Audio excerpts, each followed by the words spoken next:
It's the first long ride with my Transalp. I'm trying to break in the engine. You won't believe the fuel consumption, man. I don't think it's real. Check it out.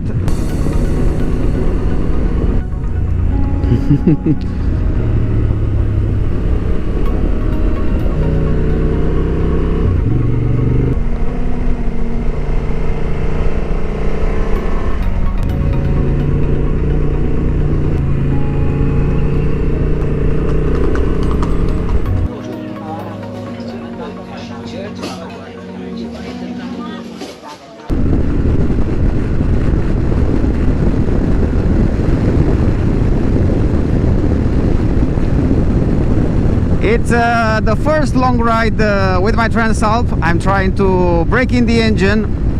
It's in the break-in period, so I try to use maximum 5,000 RPMs. What is recommended is to use half of the maximum RPMs. For example, we have 10,000 RPMs on the 10,000 goes on the red. So it's recommended to use maximum 5,000. But you won't believe the fuel consumption, man. I don't think it's real. I think it's something magic happened. We've made 75 kilometers so far. 75, man, and you are not able to see it, but check it out. It's 3.6. It's unbelievable. 3.6 with an average speed of 92 kilometers per hour and 3,300 RPMs. 3.6 at the moment.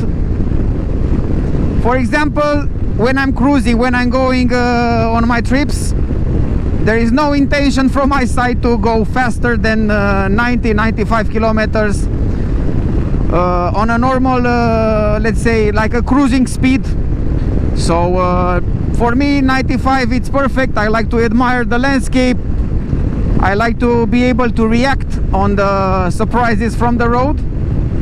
So I'm using this cruising speed, and imagine that after 76 kilometers so far, 3.6, man. 3.6. I cannot believe it. Sometimes I have more on my NC. On a Turkey trip we had 3.7, but okay, let's face it, the riding style, it's everything. And you can actually obtain, if you want to travel economically with this bike, yes you can, with 3.6. You don't get rich by making so much fuel economy, but man, it's satisfying to know that if you want, you can do it.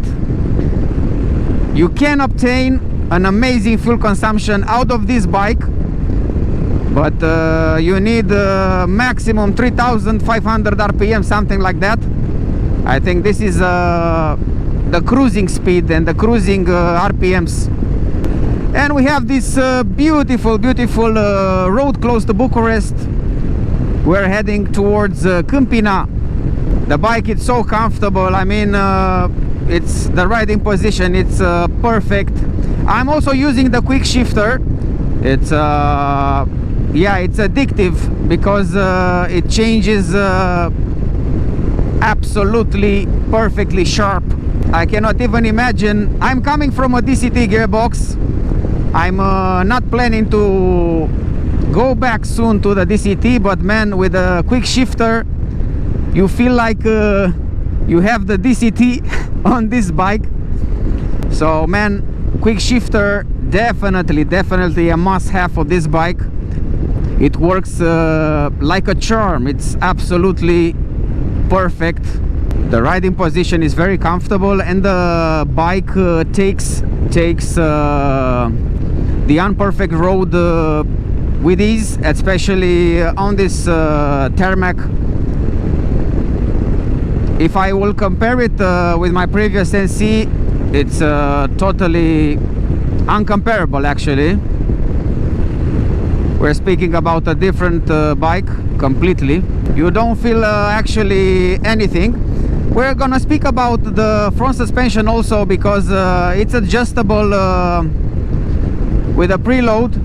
Now the front suspension, it's at 0.7 out of 15. It has a maximum 15 turns, and you can actually twist it 15 times. Now it's at 0.7 standard, so 7 it's a standard position for the preload.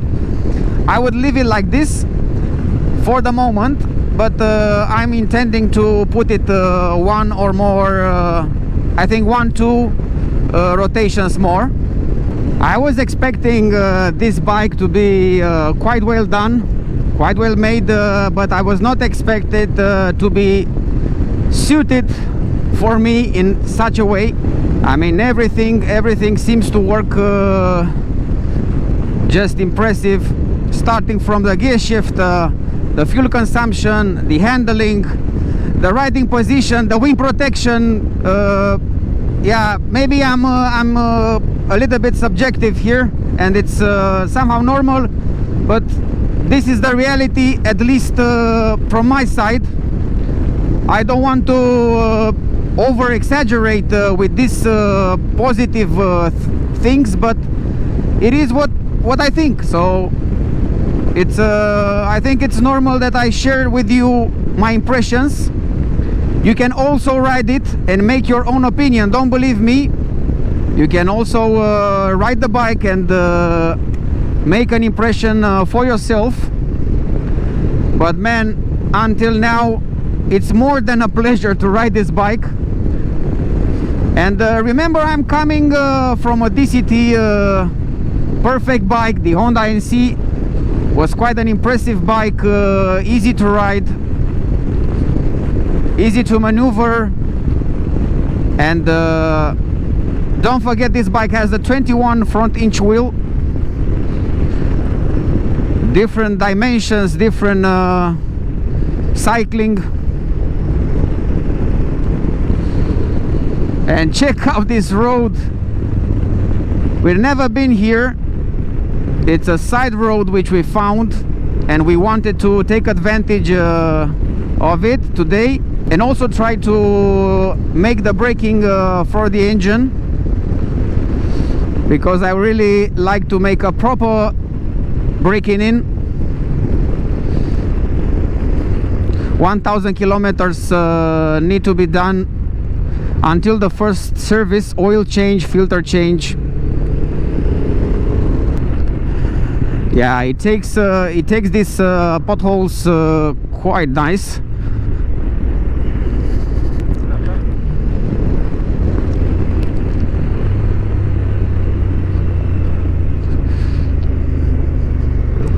Dumbrăveni.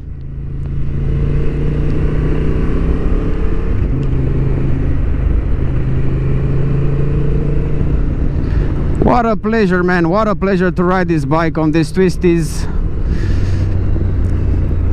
It's so comfortable. This is the word, comfort. The seat is comfortable, the riding position, it's really impressive, ergonomics. What else could you wish from a road? Yeah, especially in this braking in engine race. Or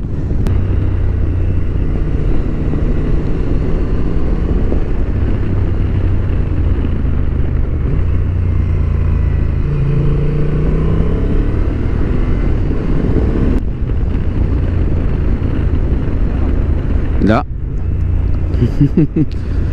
Da.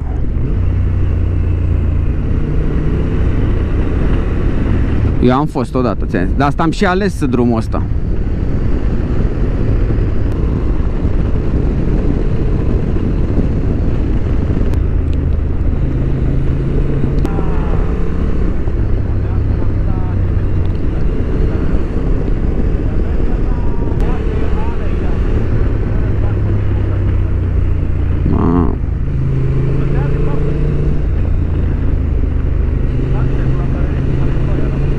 Da.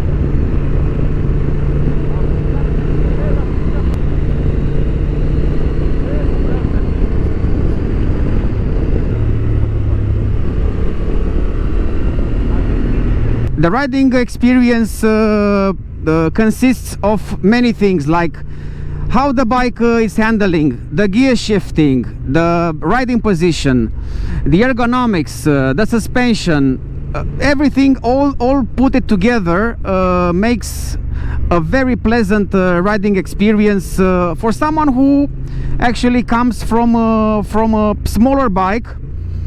After all, quite a picturesque side road for breaking in the engine of the Honda Transalp. Rural landscape, simple way of living, countryside. This is not far from the capital Bucharest, about 100-120 kilometers of side roads near Bucharest. The road has a lot of gravel parts, rocks from time to time, especially in the turn, so extra care is needed. We just want to admire the landscape. This is not a race or something. Not much water left, unfortunately.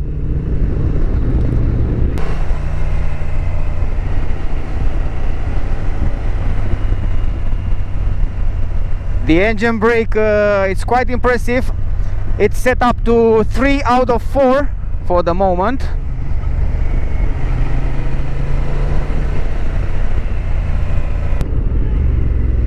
Here it's normal to find the people in the middle of the road. No surprises.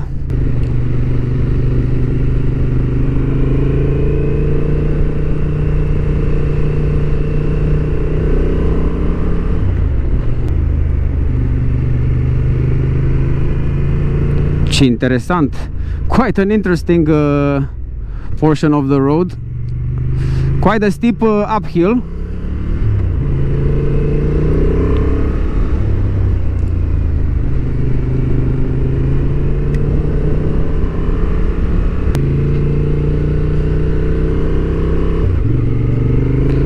Este.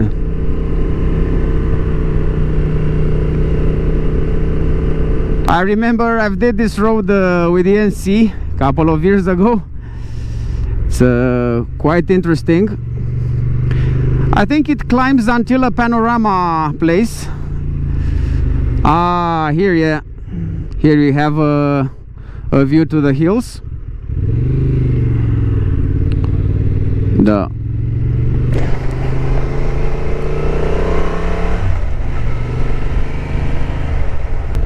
This is it. This is the road I was searching for today.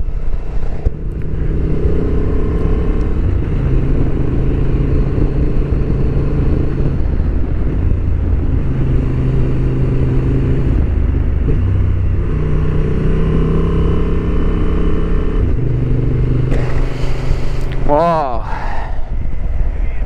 Frate, frumos rău de tot.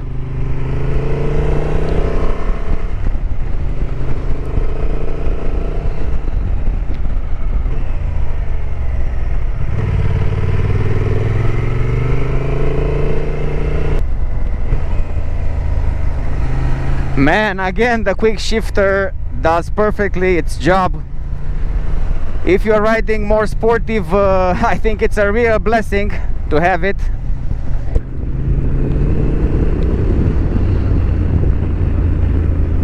And we still have 3.7, if you can imagine, after 143 kilometers. 3.7, guys, 3.7. Wow. I'm shocked. I'm actually shocked to see the fuel consumption. I haven't expected that. Not at all, not at all.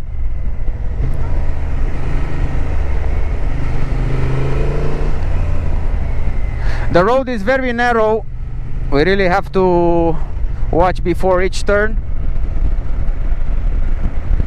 Wow.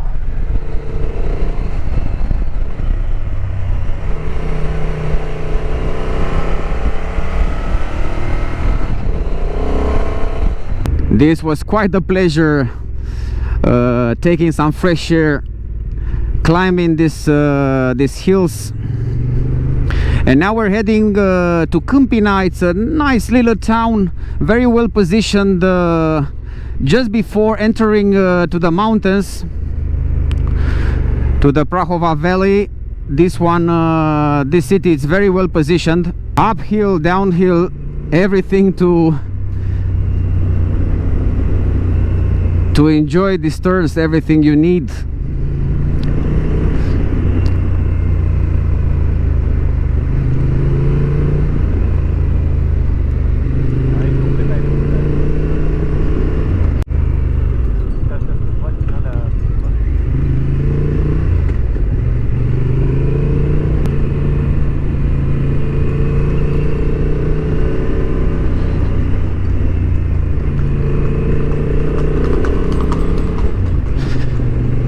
The horse really put some effort. We have, thanks God, 92 horsepower here. So maybe we can borrow him one horse. What can I say, man? What an experience. What an experience so far. After, let's say, 250 kilometers, 260 done with my bike. I will try to give some constant feedbacks, constant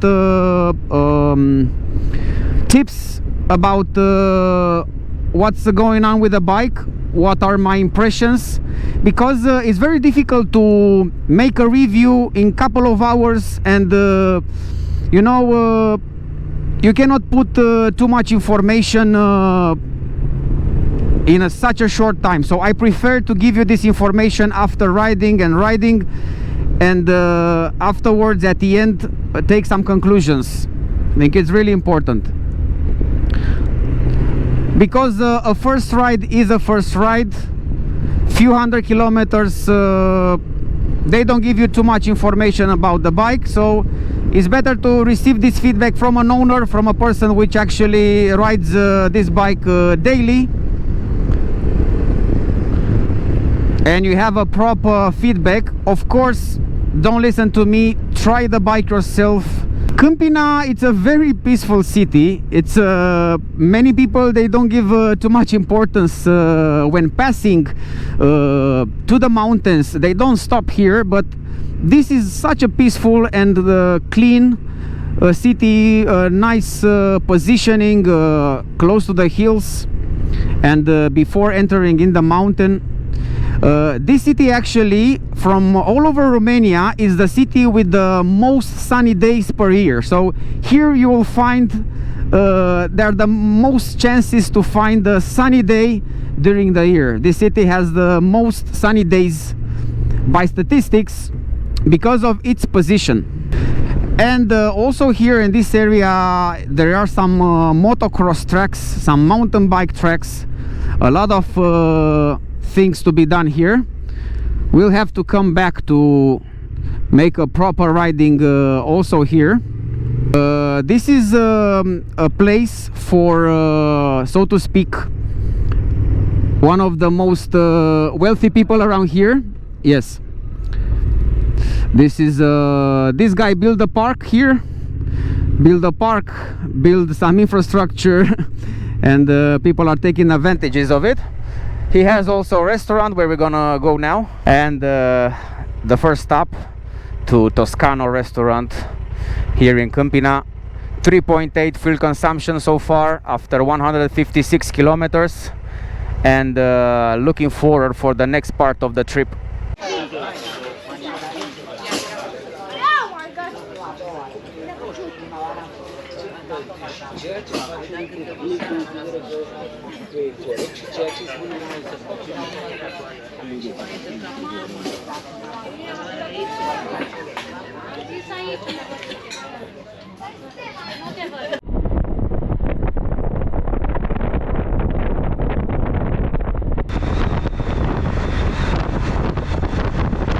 We still have about 100 kilometers, and afterwards I can tell you the fuel consumption and also some feedback, some conclusions after this short ride of 300 kilometers almost. And man, I have to say that the wind protection with the standard screen, it's just impressive. We have 105 at the moment, and no air it's coming to the helmet, or I think somehow it passes. Look here, nothing. The air starts from this position, which is over the helmet. I don't know how they did it. Perhaps it's also the standing position on the seat, or the way the height of the seat really influence this wind protection. So actually it's very high. The wind is coming from up here over the helmet, and gives you such a good comfort with the standard screen. No need for upgrading to the touring. I think it's a waste of money, in my opinion. If for my X-Bike, I will definitely recommend for the Honda NC, I was recommending the windscreen, the touring. For this one, man, it's no necessary. You don't need to have it. 112 and still a good protection. Also, the protection extends somehow to the legs. The legs are very well protected from the wind. There is no buffeting whatsoever coming on your body. And at the first sight you think, yeah, wind protection could not be so good because of this very tiny windscreen, but man, it offers such a good protection. I was also riding on a racetrack with 170 kilometers per hour on a straight line, and also the wind protection was good over there. I have also seen some other feedbacks from other reviews, and they are also saying about this wind protection, which is really impressive. The foot pegs, the rally step, are a little bit lower positioned. This gives a lot of comfort to the legs. Let's check out the buffeting which is coming from the trucks or from bigger cars. Yeah, no, the protection is quite good. The wind protection, man, it's almost perfect for this bike. And I have a comparison with my X-Bike, the Honda NC. Just cannot compare it. No buffeting whatsoever on this Transalp 750. Perhaps we can escape the rain. As always, the rain is following us, but I think this time with some luck we're gonna escape it. At 4,000 RPMs we have 110 kilometers per hour, 111. Oh man, the rain is coming.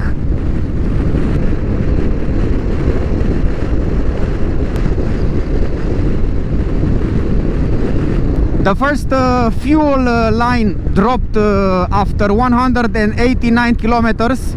190 kilometers, the first fuel line disappeared. So we have now 5 out of 6 after 190 kilometers. So basically, if you are riding very economical, you may reach an impressive 400 kilometers with one petrol tank.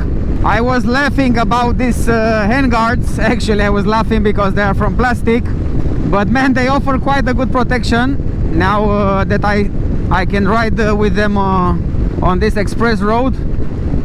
I don't feel basically not so much wind. I cannot feel it. They really do their job. But of course I prefer more tough ones.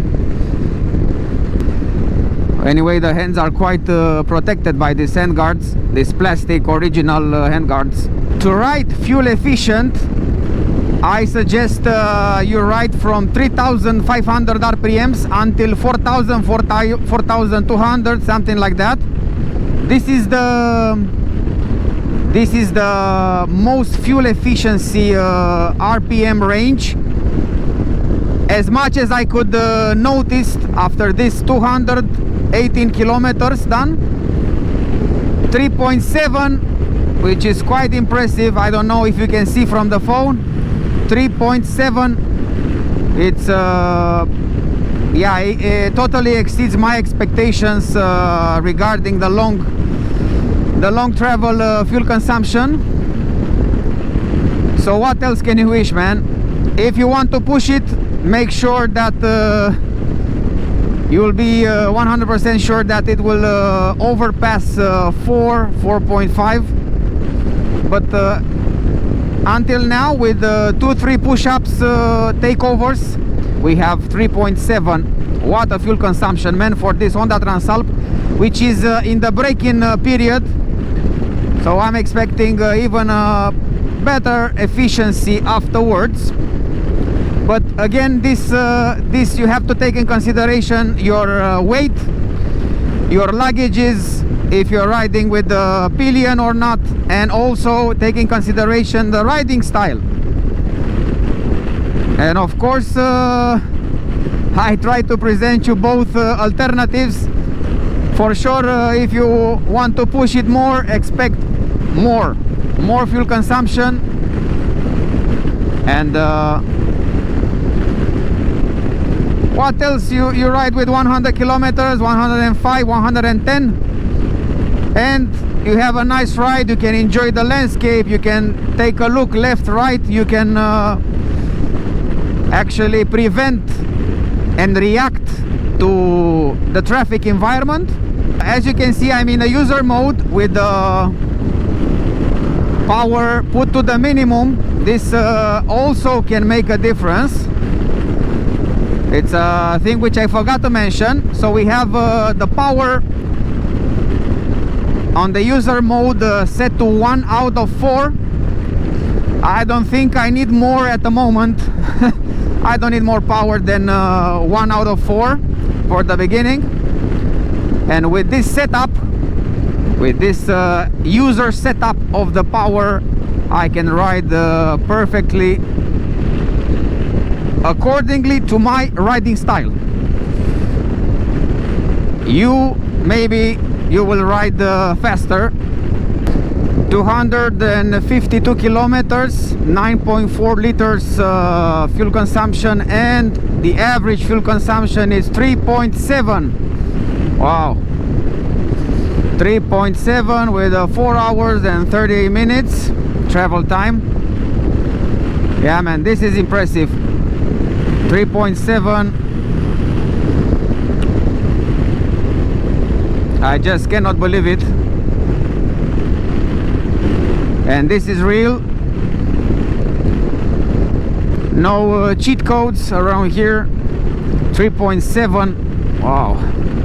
To be more accurate regarding the fuel consumption, I really have to test it with the other power settings. For example, maybe at 2, 3 and 4 maximum power setting. I'm really curious if I can get the same fuel consumption also riding in the same riding style, because now it's yeah, it's over the expectations, over my expectations. I was expecting something about 4.4, come on, 4.3, but not 3.7. Not never thought my mind, I never had this thought that this bike, even riding with 110, 105, could be able to go down until 3.7. Yeah, it's I need to make a picture of the screen now, and let's check it out during my break-in period. I will check out also the other power ranges, the other power settings, and I would like to see if, for example, with the maximum power I can obtain this unbelievable fuel consumption. Nowadays, when you're thinking I'm planning to make quite a lot of kilometers with this bike, so when I compare 4.5 with 3.7, riding 30-40,000 kilometers, then you can say that you make some fuel efficiency with this bike.